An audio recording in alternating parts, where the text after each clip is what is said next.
बिस्मिल्लाहिर्रहमानिर्रहीम।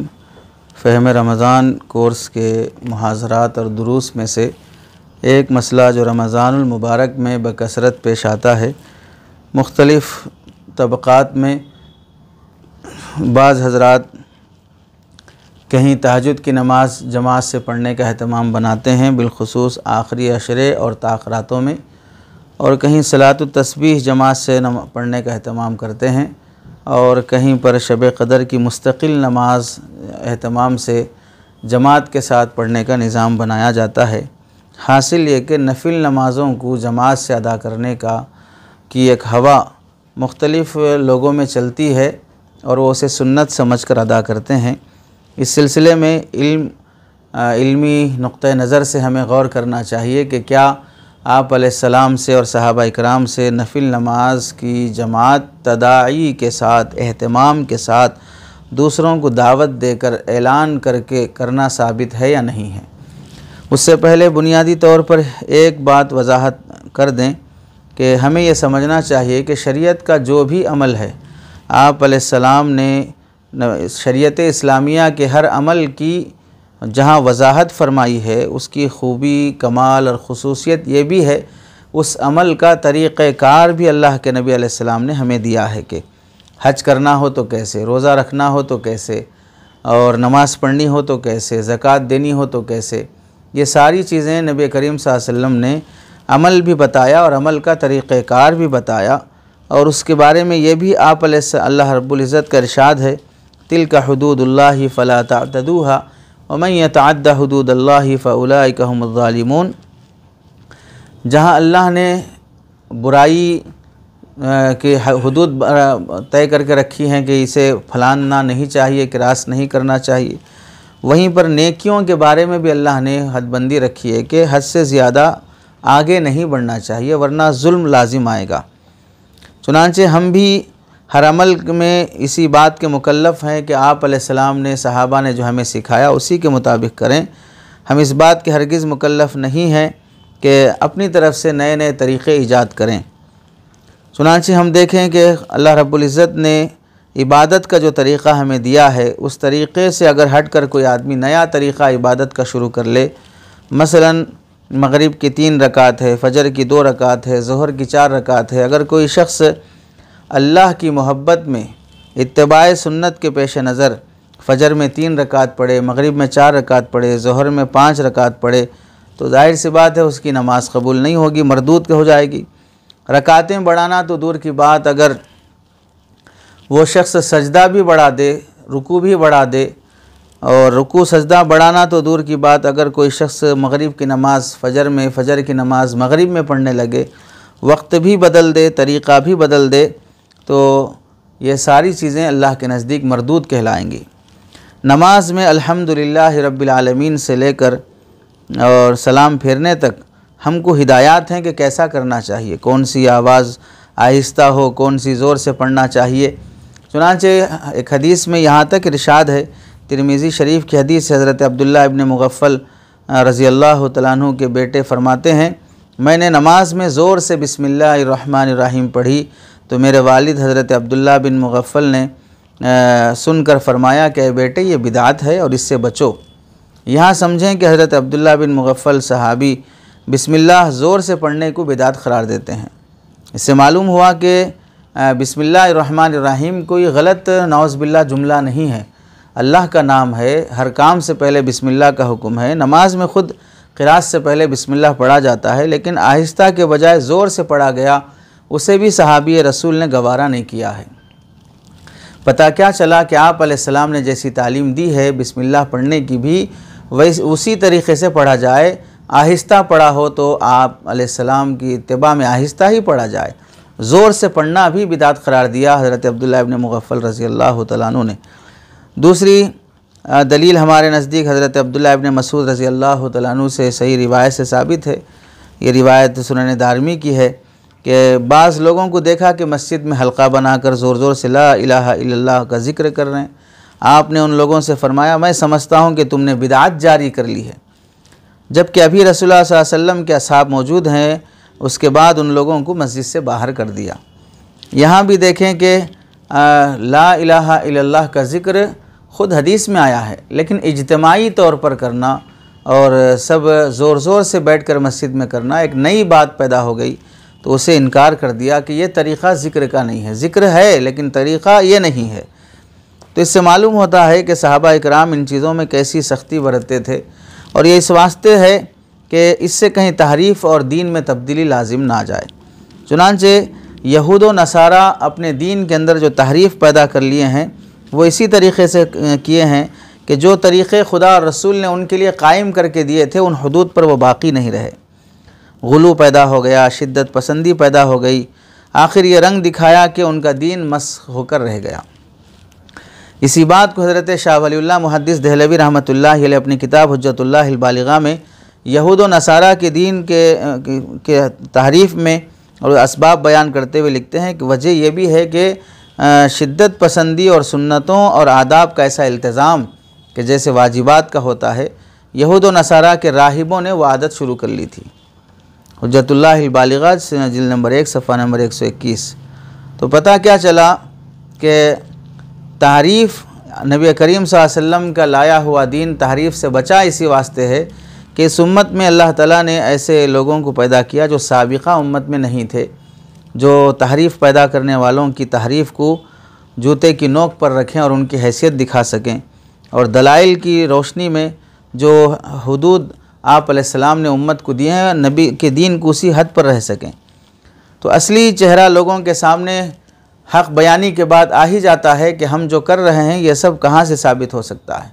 चुनांचे जो लोग बिदआत पर मुसिर हैं या जो लोग नए नए ईजादात दीन के मसले में कर रहे हैं, वो उन लोगों को इसी वास्ते पर एक तरह की दुश्मनी, नफ़रत, बुग़्ज़, अदावत अहले इल्म और अहले हक़ से इसी वास्ते होती है कि हम जो चीज़ें मुलम्मा साजी के साथ या नादानी और पूरी कम अक़ली के साथ जो नक़लबाजी करते हुए आए थे, आज दलाइल की रोशनी में वो कच्चा छिट्टा, दूध का दूध, पानी का पानी हो रहा है, और ज़र्रा बराबर भी सुन्नत और शरीयत के ख़िलाफ़ गवारा नहीं किया जा रहा है, जिससे हमारी नाक कट रही है, हमारे ओहदे हाथ से जा रहे हैं, हमारी इज़्ज़तें पामाल हो रही हैं। तो एक तरह की अब फिर मसला की शिद्दत पैदा करना शुरू कर दी जाती है। अफसोस तो उस वक्त होता है कि दीन बेजार लोग जो दीन को तामुक और गहराई से समझना भी नहीं चाहते हैं, लेकिन लेबल और नाम दीनदारी का लगा कर रखे हैं। बाज़ मरतबा रमज़ान की आखिरी रातों में लैलतुल क़द्र होने की तवक्को से या नमाज तहज्जुद जमात से पढ़ लेना या दूसरी सलातुत तस्बीह और मुस्तकिल शब क़द्र की नफिलें घड़ कर रखना, बाज़ दीनदार तबक़े के लोग भी इस तरह करने लग जाते हैं। तो इसलिए यहाँ पर हम इस बात का जायज़ा दलाइल की रोशनी में लेने की कोशिश करें कि जमात के साथ नफिल नमाज़ पढ़ना या तहज्जुद की कोई भी तहज्जुद की नमाज़ पढ़ना या सलातुत तस्बीह पढ़ना चारों मसालिक की रोशनी में और दलाइल की रोशनी में क्या हुक्म रखता है। चुनांचे इस मसले को मसलकी इम्तियाज़ से बालातर होकर जुमहूर की राय से हटे हुए और उम्मत में इख्तलाफ का सबब बने हुए जो लोग हैं, क़र्न अव्वल से आक़ाए दो जहां सल्लल्लाहु अलैहि वसल्लम से, मुहद्दिसीन से, फ़ुक़हा से क्या यह बात साबित मिलती है कि नफिल नमाज की जमात की जाए, तरावी की है, इस्तिस्क़ा की है, कुसूफ़ की है। इन नमाज़ों के अलावा दूसरी नफलों की जमात अगर तदाई के साथ हो, तदाई का मतलब यह है कि लोगों को जमात के लिए बुलाना और उन्हें जमा करना, और सही कौल के मुताबिक अगर इमाम के अलावा 4 या उससे ज़ायद मुक़्तदी हों तो ये तदाई में दाखिल है। तो ये जो तरीक़ा है तदाई के साथ, इमाम के पीछे 4 या उससे ज़ायद मुसल्ली हों तो ये मकरूह तहरीमी कहलाती है, खा वो नफिलें रमज़ान में पढ़ी जाएँ या गैर रमज़ान में। आम फ़ुक़हा, मुहद्दिसीन और सलफ़ सालिहीन का यही फ़तवा और तामुल है। नवाफिल की जमात के ताल्लुक़ से अगर मुताला करना है तो एक मुहक़्क़िक़ुल अस्र, फ़क़ीहुल अस्र हज़रत मौलाना मुफ्ती मोहम्मद तक़ी उस्मानी साहब दामत बरकातुहुम और हज़रत मुफ्ती शुएबुल्लाह ख़ान साहब मिफ्ताही अहमद फ़ुयूज़ुहुम के रिसाले मौजूद हैं। उन्हीं रिसालों का ख़ुलासा यहाँ पर पेश करने की कोशिश की जाती है कि सबसे पहले हम ये बात समझ लें कि हनफ़ी नुक़्ता नज़र से नफ़ी तहज्जुद की नमाज़ बाजमात अदा करना कैसा है। हनफ़ी नुक़्ता नज़र का मौक़िफ़ यह है कि जमात फ़र्ज़ नमाज़ों के लिए मशरू है, किसी ख़ास वजह से बाज़ और नमाज़ों को भी जमात मशरू की गई, जैसे तरावी है, ईदैन है, नमाज कुसूफ़ है वग़ैरह। इनके अलावा किसी नफल या सुन्नत के लिए जमात मशरू नहीं है, बल्कि तन्हा पढ़ना चाहिए। जिस तरह फ़र्ज़ नमाज जमात से पढ़ना मशरू तरीक़ा है, इसी तरह नफिल और सुन्नत नमाज़ों को तन्हा तन्हा पढ़ना और जमात न करना ही मशरू तरीक़ा है।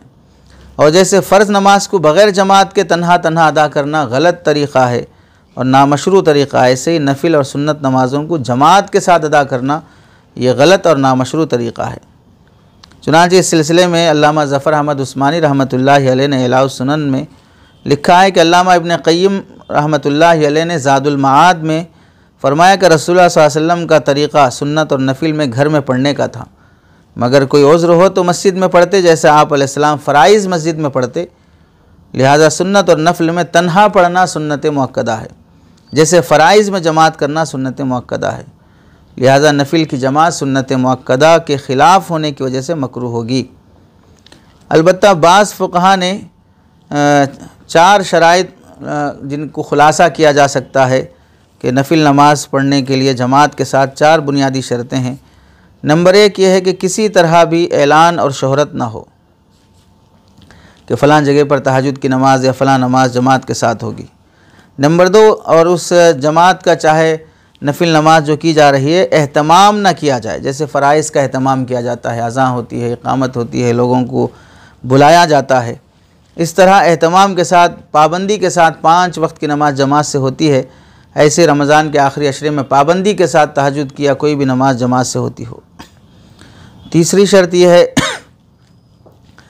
कि मामूल न बनाया जाए, बल्कि कभी कभार इत्तेफ़ाक़न कर लिया जाए। और चौथी बुनियादी शर्त यह है कि 4 मुक़्तदी ना हों, बल्कि ज़्यादा से ज़्यादा 3 हों। 4 मुक़्तदी भी अगर पीछे होंगे तो फिर सूरत में यह तदाई कहलाएगी, और तदाई के साथ नफिल नमाज मकरूह है। अब देख लें कि जहाँ पर मस्जिदों में जो जमात के साथ अदा की जाती हैं उसमें 4 क्या 40 भी होते हैं, बाज़ मरतबा 400 तक भी होते आते हैं। इस सिलसिले में हम दीगर मसालिक के फ़ुक़हा की भी तहरीरात पेश करेंगे और हनफ़ी मसलक के भी पेश करेंगे, उलमाए अरब के भी पेश करेंगे, अल्लामा इब्न तैमिया का भी और बरेलवी मसलक के भी। अल्लामा इब्न तैमिया का इस वास्ते कि बहुत से अहबाब जो हदीस पर अमल करने के दावेदार हैं वो इब्न तैमिया रहमतुल्लाह अलैह के फ़तवा को अहमियत देते हैं, तो हमें उनका फ़तवा भी देखना चाहिए और उलमाए अरब के फ़तवा भी देखे जाएंगे।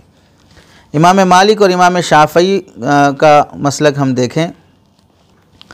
इमाम मालिक का मसलक उनके शागिर्द इमाम इब्न वहब ये नक़ल करते हैं, अगर चंद अफराद नफिल की जमात कर लें तो कोई हरज नहीं है, लेकिन अगर उसकी शोहरत हो गई या उसके लिए लोग जमा होने लगे तो फिर इसकी इजाज़त नहीं है।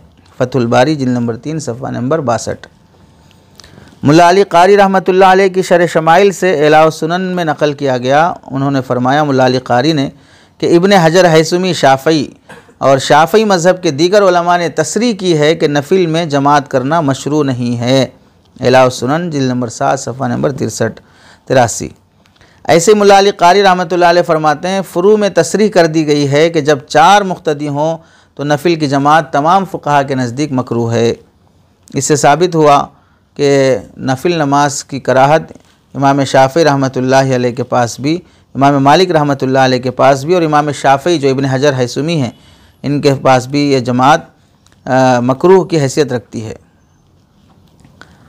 तो जो लोग ये समझते हैं कि इमाम शाफ़ी रहमतुल्लाह अलैह इस बात के कायल हैं कि नफिल नमाज जमात के साथ की जा सकती है, उनके नज़दीक जायज़ है, वो गलत फ़हमी में है, बल्कि तमाम फ़ुक़हा के नज़दीक जमात के साथ नवाफिल मकरूह हैं। अब आएँ उलमा और फ़ुक़हा ने इस पर जो अहादीस पेश किए हैं और इस्तदलाल किया है, बिलखुसूस अहनाफ ने, उन दलाइल को हम समझते हैं। पहली दलील हज़रत ज़ैद बिन साबित रज़ी अल्लाह तआला अन्हु से मरवी है कि आप अलैहिस्सलाम ने फ़रमाया, लोगों अपने घरों में नमाज़ पढ़ो, क्योंकि सबसे अफजल नमाज आदमी की वो नमाज है जो घर में हो सिवाय फ़र्ज़ नमाज के। सल्लु अय्युहन्नास फ़ी बुयूतिकुम फ़इन्ना अफ़ज़ल सलाति सलातुल मर्इ फ़ी बैति इल्लल मक्तूबा। यह हदीस नसई शरीफ की है, सनद भी काबिल एतबार है। इसमें आप अलैहिस्सलाम ने फ़र्ज़ नमाज़ों के अलावा नमाज़ें घर में पढ़ने का हुक्म फ़रमाया। इसमें गौर करें कि घर में नमाज जब होती है तो नफिल नमाज ही होती है, चूँकि फ़र्ज़ तो मस्जिद में होना है, और जब घर में होती है तो वो तन्हा होती है, महल्ले के लोग कब आए हैं घर में जमात से नमाज़ पढ़ने के लिए? घर के लोग जमा होकर पढ़ते हैं तो तीन आदमी तक पढ़ लेते हैं तो कोई हरज नहीं है। दूसरी हदीस हज़रत अब्दुल्ला बिन साद रज़ी अल्लाह तआला फरमाते हैं, मैंने रसूलुल्लाह सल्लल्लाहु अलैहि वसल्लम से घर में नमाज़ पढ़ने और मस्जिद में नमाज़ पढ़ने के बारे में सवाल किया तो आप अलैहिस्सलाम ने फरमाया कि तुम देखते हो कि मेरा घर मस्जिद से कितना करीब है, फिर भी मैं घर में नमाज़ पढ़ने को मस्जिद में नमाज़ पढ़ने से ज़्यादा महबूब रखता हूँ, मगर ये कि फ़र्ज़ नमाज हो। फ़क़द तरा मा अक़रबा मिन बैती मिनल मस्जिद फ़ला अन उसल्लिया फ़ी बैती अहब्बा इलैया मिन अन उसल्लिया फ़िल मस्जिद इल्ला अन तकूना सलातल मक्तूबा। इससे मालूम हुआ कि आप अलैहिस्सलाम फ़र्ज़ नमाज के अलावा नमाज़ों को घर में पढ़ना पसंद फरमाते थे। तीसरी हदीस हज़रत सुहैब बिन नौमान रज़ी अल्लाह तआला अन्हु की आप अलैहिस्सलाम ने इरशाद फरमाया, आदमी की अपने घर की नमाज की फ़जीलत उस नमाज पर जो ऐसी जगह पढ़े जहाँ लोग उसको देखें, ऐसी है जैसे फ़र्ज़ नमाज की फ़जीलत नफिल नमाज पर, यानी तन्हाई में नफिल नमाज़ें पढ़ने की फ़जीलत ज़्यादा है मजमे में पढ़ने के मुकाबले में। अब इससे इन हदीसों को सामने रख कर हम गौर करें कि मस्जिद से ज़्यादा घर में नफिल नमाज़ पढ़ना ज़्यादा बेहतर और अफजल है। इसी तरह इससे ये बात भी मालूम हुई कि जमात फ़र्ज़ नमाज के साथ ख़ास है, नवाफिल में असल में इख्फ़ा और तन्हा पढ़ना असल है, वरना उनका घर में पढ़ना अफजल आप अलैहिस्सलाम कभी ना फरमाते, क्योंकि जिस नमाज की बुनियाद इजहार और इज्तिमा पर हो उसका मस्जिद में पढ़ना अफजल होता है। इससे मालूम हुआ कि नवाफिल में जमात खिलाफ़ औला है, खिलाफ़ असल है। असल तरीक़ा तो यही है कि जमात के साथ अदा न किया जाए, ये मकरूह है। दूसरी दलील नफिल नमाज के मकरूह जमात के साथ मकरूह होने पर आप अलैहिस्सलाम और सहाबा इकराम से साबित नहीं है कि आपने कभी नफिल नमाज जमात के साथ पढ़ने का एहतमाम किया हो, बल्कि सुन्नत नमाजें भी ये सहाबा इकराम घर में तन्हा तन्हा पढ़ते थे। मालूम हुआ कि अगर नफिल नमाज की जमात मशरू होती तो आप अलैहिस्सलाम कभी न कभी जमात के साथ मस्जिद में नफिल नमाज का एहतमाम करके दिखाते। एक बार तो भी 100, 200, 50, 20 सहाबा को लेकर नफिल नमाज जमात से करके दिखाते। ज़िंदगी में एक बार भी नहीं किया तो हमें समझना चाहिए ये नहीं किया से भी इस तरह इस्तदलाल होता है जैसे आप अलैहिस्सलाम ने कभी ईदैन की नमाज के लिए अज़ान भी नहीं दी, इक़ामत भी नहीं दी। चुनांचे आज पूरी उम्मत मुस्लिमा ईदैन की नमाज में ना अज़ान देते हैं ना इक़ामत देते हैं। क्यों? आप अलैहिस्सलाम ने नहीं दिया। पता चला ईदैन की नमाज में अज़ान और इक़ामत को हमने जो इस्तदलाल किया आपने नहीं दिया तो हमने भी नहीं दिया। ऐसे जमात की नमाज में आपने जमात नहीं की, हमने भी जमात नहीं की तहज्जुद वगैरह की नमाज में। चुनांचे अल्लामा ज़फ़र अहमद उस्मानी रहमतुल्लाहि अलैह लिखते हैं कि सुन्नत मुअक्कदा जो फ़र्ज़ नमाज से पहले और बाद में पढ़ी जाती हैं कि वो फ़राइज़ के ताबे हैं। सुन्नत मुअक्कदा फ़र्ज़ के ताबे है, तो इस लिहाज से अगर देखा जाए तो फ़र्ज़ नमाज की जिस तरह जमात होती है तो जो उसके ताबे है उसकी भी जमात होनी चाहिए। लेकिन जब सुन्नत मुअक्कदा जो फ़र्ज़ के ताबे है उसकी जमात मशरू नहीं है तो नफिल नमाज़ें जो जमात के ताबे नहीं हैं उसकी जमात कैसे मशरू हो जाएगी? तो बदरज औला नफिल नमाज़ों की जमात मशरू नहीं होगी। तो गया कि तीसरी दलील हुई। चौथी दलील हज़रत मुफ्ती तकी उस्मानी साहब दामत बरकातुहू फरमाते हैं कि जो हदीसें पेश की गई हैं उन रिवायात के अलावा अगर गौर भी किया जाए तो नफिल नमाज बाजमात रमज़ान हो या गैर रमज़ान हो जमात के साथ अदा करना जायज़ नहीं होना चाहिए, क्योंकि तरावी की जमात जो खिलाफ़ क़ियास है, तरावी ततव्वात में से है और नफिल नमाज़ों में इख्फ़ा मतलूब है, फ़र्ज़ नमाज़ों में तो इजहार मतलूब है। तो जब नफिल नमाज़ों में ज़ाहिर सी बात है कि वहाँ खिलाफ़ क़ियास उसको जमात के साथ रखा गया है, तो फिर हमें दूसरी नमाज़ों को इस पर क़ियास नहीं करना चाहिए, बल्कि दूसरी नमाज़ों को उसकी हालत पर रख कर तरावी की जमात पर जो खिलाफ़ क़ियास है उस पर क़ियास किए बग़ैर नफिल नमाज़ों की जो हैसियत है तन्हा पढ़ना उस पर बाक़ी रखना चाहिए। तहज्जुद हो या दीगर नफिलें हों उसको तरावी पर क़ियास नहीं किया जाएगा, और अगर ये बाजमात तदाई के साथ हो तो इसे मकरूह तहरीमी मुफ्ती तकी उस्मानी साहब ने अपनी जदीद फ़िक़ी मक़ालात में जिल्द नंबर 2 सफ़ा नंबर 33 और फ़तावा उस्मानी जिल्द नंबर 1 सफ़ा नंबर 445 पर लिखा है। यहाँ पर एक इश्काल हदीसों की रोशनी में हो सकता है कि दो मौक़ों पर रसूलुल्लाह सल्लल्लाहु अलैहि वसल्लम का नफिल की जमात पढ़ाना साबित है, जैसे कि बुखारी वग़ैरह में है, लोग इसी से इस्तेदलाल भी करते हैं, तो उनका ये जवाब भी हो जाएगा कि आप अलैहिस्सलाम ने नफिल नमाज की जमात कराई है। हदीस क्या है? आपने एक मरतबा जमात नफिल की जब की, आपके पीछे 2 लड़के हज़रत अनस और एक यतीम बच्चा था। एक हज़रत अनस रज़ी अल्लाह तआला अन्हु की वालिदा उम्मे सुलैम थी। सल्लैतु अना व यतीमुन फ़ी बैतिना खल्फ़न नबी सल्लल्लाहु अलैहि वसल्लम व उम्मी उम्मु सुलैम खल्फ़ना। तो इससे मालूम हुआ कि आप अलैहिस्सलाम ने भी नफिल नमाज जमात से पढ़ाई है। लेकिन हम देखें, गौर करें, यहाँ पर जो पीछे खड़े हुए मुक्तदी कितने हैं? 3 हैं। एक सल्लैतु अना, एक सहाबी फरमाते हैं मैं हूँ, और एक यतीम बच्चा है यानी हज़रत अनस हैं, और एक दूसरा यतीम लड़का है, और फिर हज़रत अनस की वालिदा व उम्मी उम्मु सुलैम, 3 लड़के। हम भी कहते हैं कि भाई 3 आदमी की जमात नफिल से पढ़ाएं। और आपने कहाँ पढ़ाया? घर में पढ़ाया है। कितनी बार पढ़ाया? ज़िंदगी में 1 बार पढ़ाया है। तो घर में पढ़ा है तो नफिल नमाज़ें घर में ही पढ़ना चाहिए। अब जो मसला चल रहा है, असल गुफ्तगू, वो मस्जिदों में जमात के साथ पढ़ने से मुतालिक कौन सी हदीस है। और दूसरी बात यह है कि यतीम का मतलब नाबालिग। नाबालिग का शुमार क्या होगा जमात में? तो दो ही हुए, एक हज़रत अनस और उनकी वालिदा। और औरतें, आज की जो मस्जिदों में जमात होती है सलात तस्बीह वगैरह की, कौन सी औरतें इसमें शामिल होती हैं? यानी जो दलील पेश की जा रही है वो दलील ख़ुद बता रही है कि इस हदीस पर अमल नहीं हो रहा है। बच्चे का जमात में क्या शुमार है, घर की जमात का मसला है, और इसे पेश किया जा रहा है मस्जिद की जमात में। औरत जमात में शामिल हो रही है, वो घर में होने की वजह से। यहाँ जो मस्जिदों में हो रही है वो सारे मर्दों की जमात का मसला है। पता क्या चला कि 3 मुक्तदी ही थे। कितना भी मान लीजिए, 3 मुक्तदियों की तो इजाज़त फ़ुक़हा दे ही रहे हैं। तो इसलिए ये हदीस नहीं इस्तदलाल के तौर पर पेश नहीं की जा सकती। और ऐसे ही एक हदीस से भी बाज़ लोगों को शुबा होता है कि आप अलैहिस्सलाम घोड़े से गिर जाने की वजह से आप चंद दिन घर में क़ियाम फरमा रहे। बाज़ सहाबा आपकी इयादत के लिए आए तो आप नमाज में मशगूल थे, तो उन सहाबा ने भी आपके पीछे नमाज़ पढ़ ली। इब्न हजर रहमतुल्लाहि अलैह इसी सिलसिले में नक़ल करते हैं कि आपके पीछे जिन हज़रात ने नमाज़ पढ़ी है उनमें से हज़रत अबू बकर, हज़रत उमर, हज़रत जाबिर, हज़रत अनस रज़ी अल्लाह तआला अन्हुम के नाम हैं। यानी गोया के 4 सहाबा हुए। इससे मालूम हुआ कि आपके पीछे 4 अफराद ने कम अज़ कम पढ़ी है जमात के साथ, जिनका नाम भी मालूम हुआ, तादाद भी मालूम हुई। फिर अहनाफ 4 अफराद के साथ तहज्जुद को क्यों मकरूह करार देते हैं? जवाब इसका यह है कि आप सल्लल्लाहु अलैहि वसल्लम के गिर जाने और घर में रहने के ज़माने में ऐसा वाक़या सिर्फ़ 1 दफ़ा नहीं बल्कि 2 दफ़ा पेश आया। इनमें से 1 दफ़ा फ़र्ज़ नमाज़ पढ़ने का वाक़या हुआ। अब ये मालूम नहीं कि 4 सहाबा आपके पीछे फ़र्ज़ नमाज में थे या नफिल नमाज में। तो अब जब उसकी वजाहत नहीं है हदीसों से, घर में उज़्र की वजह से फ़र्ज़ आप अलैहिस्सलाम का घोड़े से गिरने या सवारी से गिरने का वाक़या 2 बार हुआ। आपने उन दोनों मौक़ों पर घर में नमाज अदा की। घर में नमाज एक बार आपने फ़र्ज़ नमाज पढ़ी जिसमें सहाबा ने इक़्तिदा की, तो ज़ाहिर सी बात है नफिल की इक़्तिदा तो नहीं हुई, ये फ़र्ज़ की इक़्तिदा हुई। और अगर वो नफिल की इक़्तिदा है तो उसकी वजाहत नहीं कि वह नफिल थी कि फ़र्ज़ थी। तो 4 सहाबा जो पीछे पड़े हैं वो फ़र्ज़ नमाज में या नफिल नमाज में, इससे इस्तिदलाल नहीं किया जा सकता, क्योंकि मुमकिन है कि फ़र्ज़ नमाज में आपके पीछे इन 4 सहाबा ने नमाज़ पढ़ी हो। तो हासिल ये है कि आप अलैहिस्सलाम ने वो नमाज भी जो पढ़ी है वो घर में ही पढ़ी है ना, मस्जिद का तो मसला नहीं है। यहाँ इस्तिदलाल मस्जिद का है कि मस्जिद में देखिए वहाँ अल्लाह के नबी अलैहिस्सलाम जो नमाज़ पढ़ी है, इयादत के लिए सहाबा आ गए, उसी वक्त नमाज में आपको मशगूल देखा तो इक़्तिदा कर लिए। यहाँ क्या हो रहा है, कोई इमाम बीमार नहीं है, सेहतमंद है, ऐलान लग रहा है कि जमात की नफिल तहज्जुद की नमाज जमात से पढ़ी जाएगी, सलात व तस्बीह की नमाज जमात से पढ़ी जाएगी।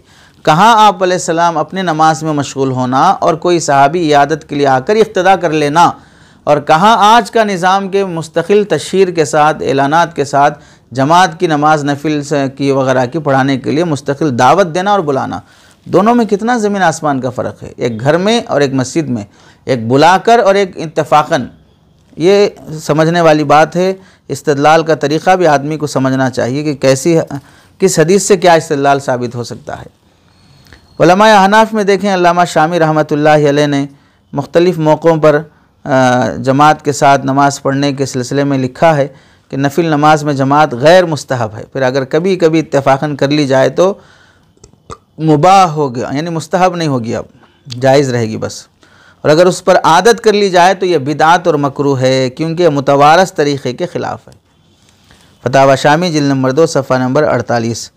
तो इससे 2 बातें मालूम हुई कि नफिल नमाज में जमात मुस्तहब व पसंदीदा किसी हाल में नहीं, खा इत्तफ़ाक़न कर ली जाए या एहतमाम से की जाए। दूसरे, इत्तफ़ाक़न कर लिया जाए तो ज़्यादा से ज़्यादा जायज़ है, अगर उस पर मुवाज़बत कर ली जाए तो बिदअत और मकरूह है।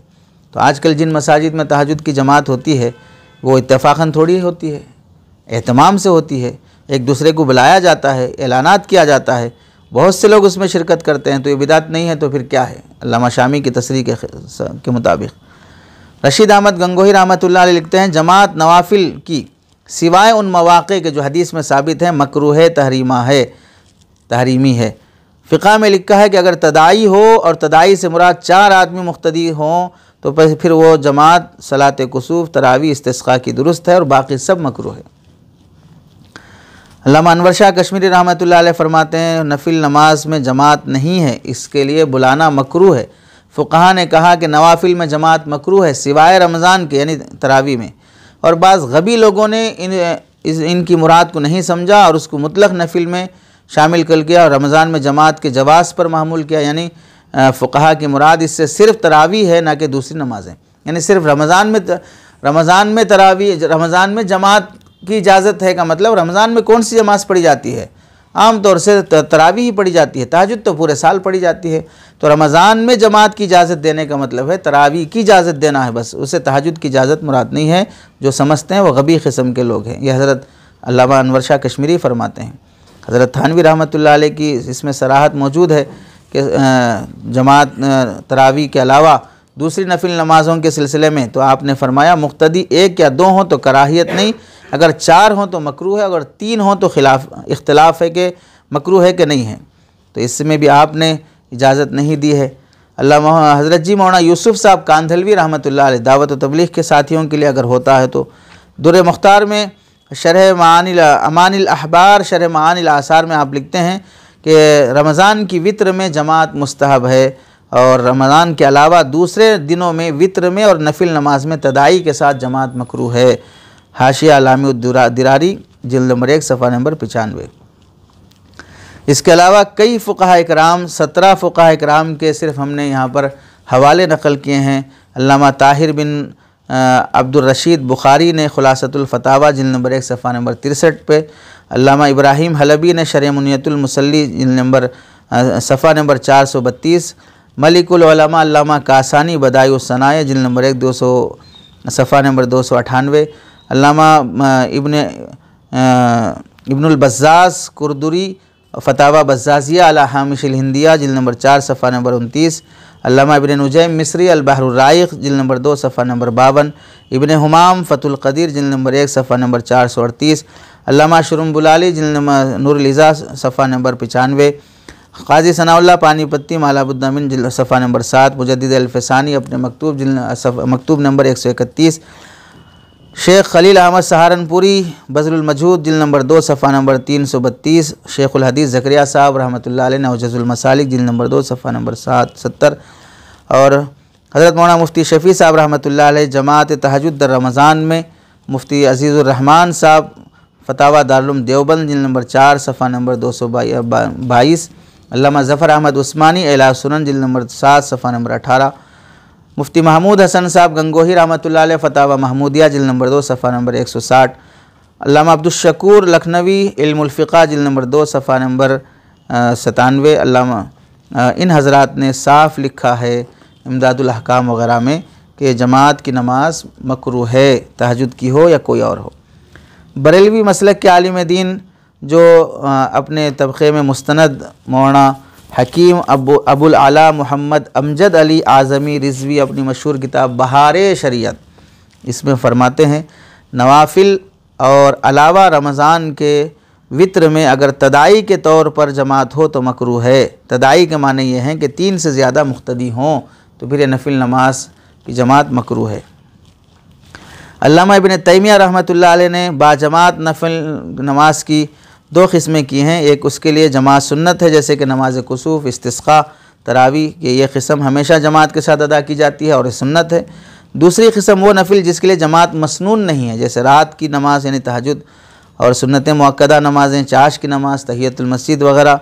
इनको अगर कभी जमात से अदा कर लिया जाए तो जायज़ है, लेकिन इनमें मुस्तकिल जमात करना गैर मशरू बल्कि बिदात मकरूहा है, क्योंकि आप अलैहिस्सलाम से, सहाबा से, ताबईन से इन नमाज़ों के लिए इज्तिमा और जमात की आदत साबित नहीं है। नबी करीम सल्लल्लाहु अलैहि वसल्लम ने कभी कभी इत्तेफाकन कलील जमात के साथ नफिल नमाज पढ़ी है।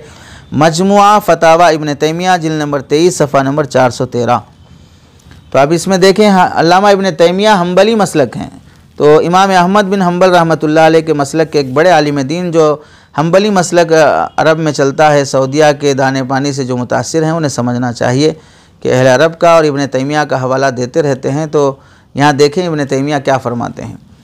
चलिए, उलमा अरब में शेख इब्न उसैमीन रहमतुल्लाह अलैह क्या फरमाते हैं, जमात को आदत बना लेना नफिल की मशरू नहीं है, अलबत्ता कभी कभार जमात कर ले तो गुंजाइश है। इदा कान अल इंसान युरीदु अन यजअल अन-नवाफिल दाइमन फ़ी जमातिन कुल्लमा ततव्वा फ़हादा गैरु मशरूइन व अम्मा सलातु अहयानन फ़ी जमातिन फ़इन्नहु ला बास बिही लिउरूदि ज़ालिका अन नबी सल्लल्लाहु अलैहि वसल्लम कमा फ़ी सलाति इब्न अब्बास माहू फ़ी सलातिल लैल व कमा सल्ला माहू अनस इब्न मालिक वल यतीम फ़ी बैति उम्मी सुलैमिन व मा अशबह ज़ालिक। यही वो हदीसें हैं जिसका पहले जिक्र आ चुका है, जो इन्होंने हवाले में पेश की हैं। घर में इब्न अब्बास रज़ी अल्लाह तआला अन्हु ने कभी आपके पीछे नफिल पढ़ी, कभी हज़रत अनस रज़ी अल्लाह तआला अन्हु पीछे पढ़ी, तो वो नफिल नमाज थी, घर में थी, 2 से 3 अफराद थे ज़्यादा से ज़्यादा, और इत्तेफाकन थी।